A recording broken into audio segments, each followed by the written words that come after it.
et je suis très content d'être ici aujourd'hui dans ce colloque organisé par la Fondation Maladies Rares. Et plutôt que de vous montrer des exemples de modèles animaux réalisés pour mieux comprendre, trouver le sens de certaines mutations, essayer d'évaluer des voies thérapeutiques, j'ai décidé de centrer ma présentation sur vraiment les ressources qui sont mises à la disposition de la communauté scientifique, c'est-à-dire à votre disposition, et qui devraient vous permettre d'aller peut-être un petit peu plus vite dans la compréhension de certaines maladies. En tout cas, c'est ce qu'on espère. Nous qui, derrière, travaillons pour essayer de les rendre disponibles et accessibles à vous.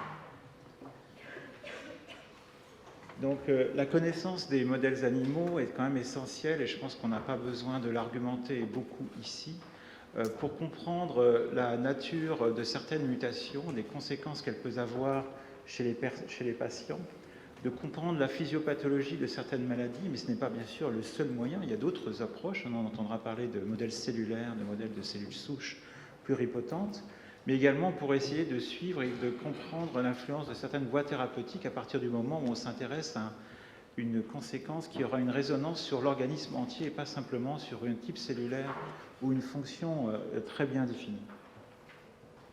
Donc je voudrais vous parler juste rapidement de deux infrastructures. La première, c'est Phénomine, que vous connaissez peut-être, qui est une infrastructure en phénogénomique souris qui a été financée dans le cadre du plan d'investissement d'avenir en 2011 et qui regroupe 3 centres qui sont localisés dans différentes parties en France. D'abord, l'Institut clinique de la souris à Strasbourg, que j'ai l'honneur de diriger.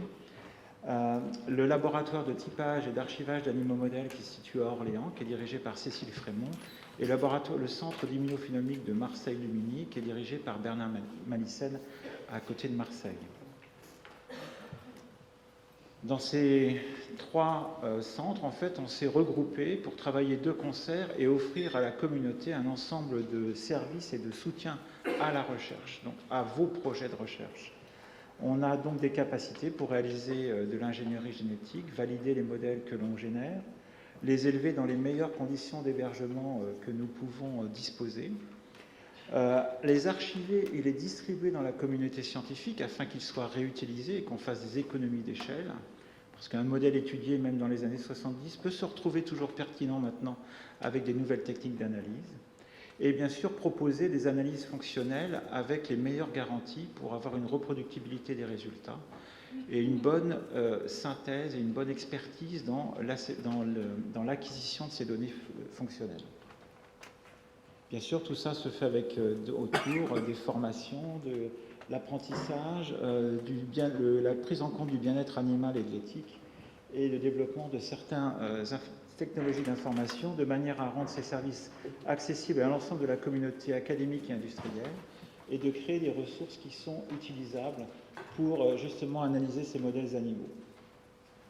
Alors, la liste de services, je ne vais pas aller dedans en détail, mais on a tout le spectre qui est le plus utilisé par la communauté scientifique française que l'on sert, puisqu'en gros, 93% de nos utilisateurs sont de la recherche académique et en particulier de la recherche académique nationale, avec un petit peu en Europe, 7% en Europe et en international et quelques services au niveau des industriels, mais ce n'est pas notre fonction première.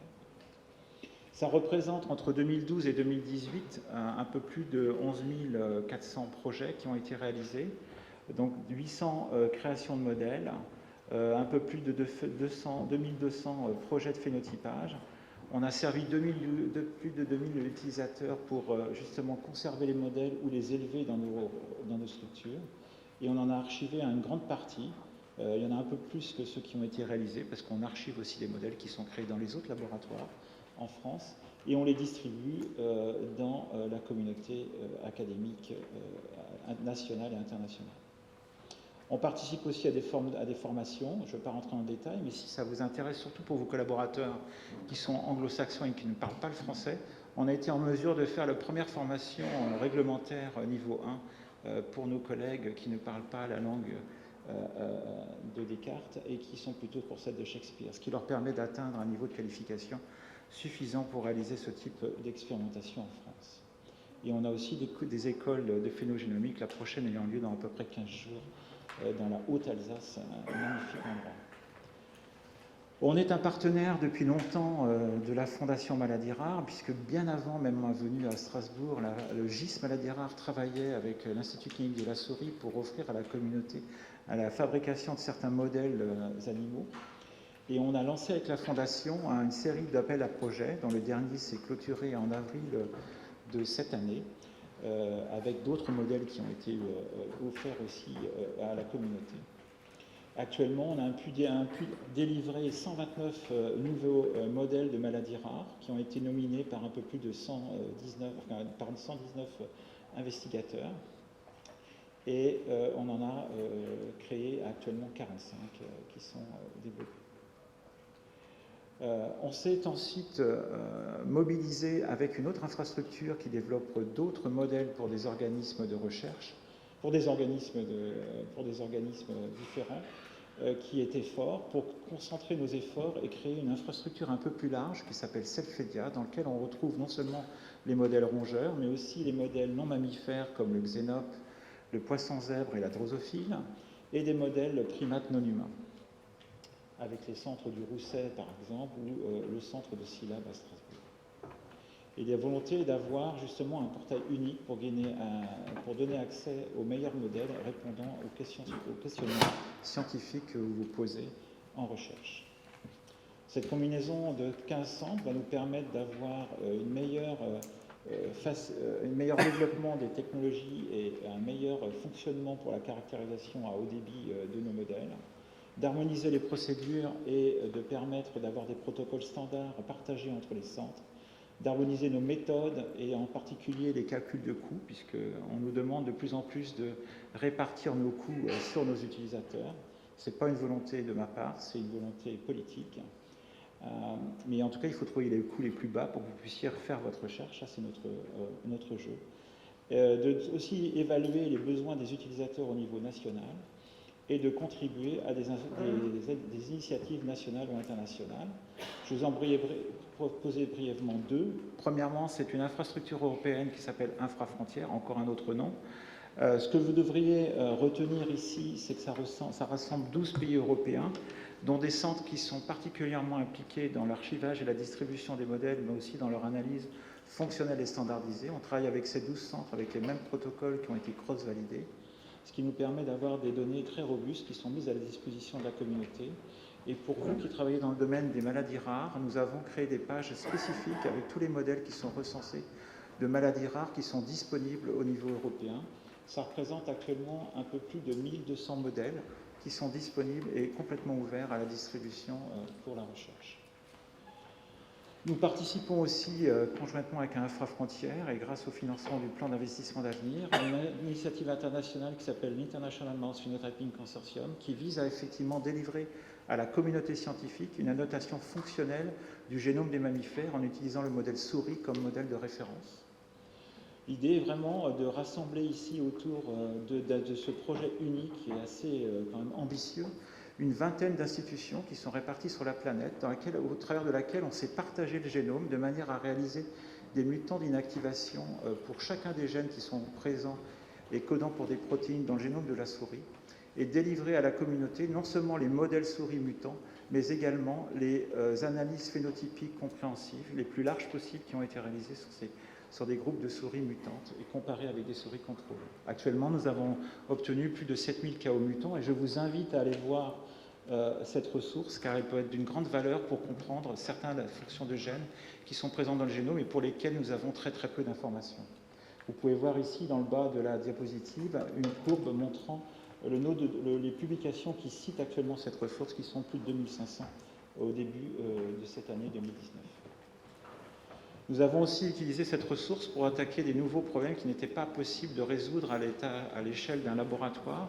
Nous avons certaines publications sur lesquelles je vais passer très brièvement, pu démontrer par exemple que 23,4% des gènes étaient essentiels au développement embryonnaire. Donc chaque knock-out de ces gènes conduit à une létalité prénatale relativement précoce, pour la moitié d'entre eux d'ailleurs avant les étapes tardives de gastrulation, avant E9.5. On a 11,3% des no-cats que nous avons réalisés dans tous ces gènes. Dans cette publication, on avait un peu plus de 2000 qui sont en fait essentiels pour le développement postnatal précoce, c'est-à-dire qui conduisent à des létalités avant le sevrage chez la souris, avant 3 semaines. Et tous ces gènes qui sont essentiels pour le développement embryonnaire chez la souris sont aussi considérés comme des gènes essentiels chez l'homme, notamment au niveau des mécanismes cellulaires qui sont en cause. On a utilisé cette ressource, cette fois-ci avec plus de 3200 mutants. Au fur et à mesure, on continue les investigations et on a pu mettre en évidence un certain nombre de modèles qui sont intéressants pour certaines maladies rares. Donc je vous réfère à cette publication de 2017 dans Nature génétique de Thierry et Anne, qui regroupe l'ensemble des partenaires du consortium et dans lequel nous avons pu donner à la communauté un certain nombre de nouveaux modèles intéressants dans différentes fonctions physiologiques, mais également pour le syndrome de Bernard-Soulier, le Bartle-Bilt, le BSI, ou le syndrome Gordon-Holmes qui conduit à des retards de développement de la lignée germinale. On a aussi utilisé cette ressource pour rechercher de nouveaux gènes candidats dans des maladies rares également, qui conduisent à des phénotypes très particuliers, comme la surdité, qui affecte l'audition. Et vous pouvez voir ici, dans cette partie de la figure en haut, ici, ce sont tous les gènes qui étaient déjà connus comme étant associés à des déficiences auditives. Et nous avons pu isoler ou identifier tout un tas de nouveaux gènes pour lesquels nous n'avions aucune relation à l'époque entre ces gènes connus pour la fonction auditive et des nouvelles fonctions qui sont certainement contrôlées par ces gènes qui sont situés dans cette périphérie. Et ils abordent aussi d'autres mécanismes dans lesquels je n'ai pas le temps de rentrer dans les détails, d'autres mécanismes au niveau physiologique. Donc on a 700 nouveaux gènes qui ont été identifiés sur 3006 mutants analysés. Le type d'information que vous pouvez trouver, alors j'ai repris la présentation de Claire Francastel et j'ai été pioché dans la banque. Les ZBT-B24, c'était bien un des gènes cités, il a été inactivé, il conduit à une létalité embryonnaire très précoce, malheureusement, mais c'est un allèle qui est probablement un allèle conditionnel. Donc si on veut faire des études plus poussées sur la fonction de ce gène au cours du développement ou sur le postnatal, avec des inactivations plus conditionnelles, c'est peut-être un moyen d'y arriver en utilisant cette ressource. Donc vous avez ici la fiche caractéristique d'un gène, donc vous pouvez le rechercher par le nombre de gènes ou par le type de phénotype qu'il va développer.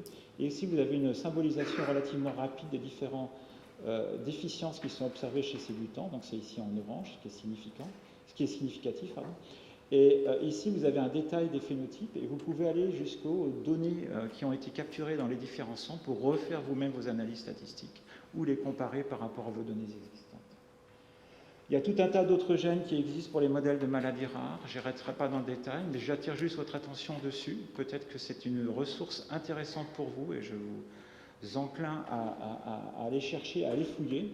Et si vous ne trouvez pas le gène qui vous intéresse, vous avez toujours la possibilité de le nominer de manière à ce qu'il rentre dans le pipeline et qu'il rentre dans la voie de mise en place de fabrication de mutants. À savoir que dans la future phase de l'IMPC qui devrait commencer l'année prochaine ou à partir de 2020-2021, on commence aussi à entrevoir la possibilité non seulement de faire des knock-outs, mais aussi de faire des knock-in pour des mutations ponctuelles d'intérêt qu'il faut bien sûr défendre en termes de significativité et d'intérêt pour la fonction. Donc peut-être plus intéressant par rapport au modèle de maladie rare. Autrement, avec Selfedia, avec cette infrastructure un peu plus large, maintenant on a aussi accès à d'autres ressources, au modèle Zebrafish avec TEFOR. Ici, c'est un exemple d'un modèle de myopathie de Bethléem qui affecte la fonction cardiaque. Des modèles que l'on a fait avec des associations de patients. Ici, un nouveau modèle pour le syndrome de Costello. Ou des modèles de maladies rares de formation affectant la fonction thyroïdienne qui a été fait par la plateforme Amira à Lyon, ou un modèle de rat de la myopathie de Duchenne qui a été créé par l'équipe d'Ignacio Anegon à Nantes, au TRIP à Nantes.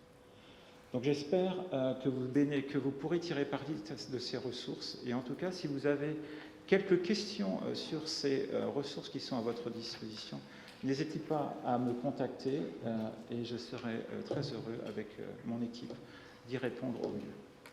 Voilà, je vous remercie pour votre attention.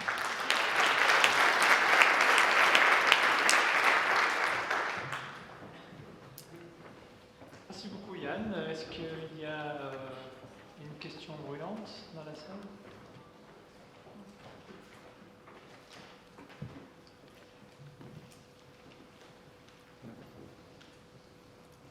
Pas de questions urgentes? Si, Pascal.